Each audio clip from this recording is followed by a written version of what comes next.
अस्सलामु अलैकुम वरहमतुल्लाहि वबरकातुहू। अल्लाह वालों, सूरह तगाबुन आयत 16। फ़त्तकुल्लाह मस्ततअतुम वस्मऊ वअतीऊ वअन्फ़िक़ू खैरन लिअन्फ़ुसिकुम वमन युक़ शुह नफ़्सिही फ़उलैइका हुमुल मुफ़्लिहून।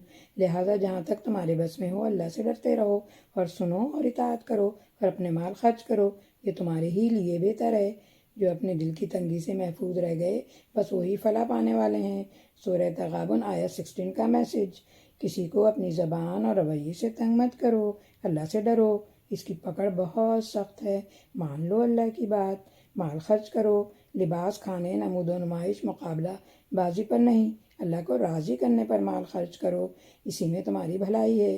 जो भी लालच, दिल की सख्ती, कंजूसी से बच गए वही आखिरत के कामयाब हैं।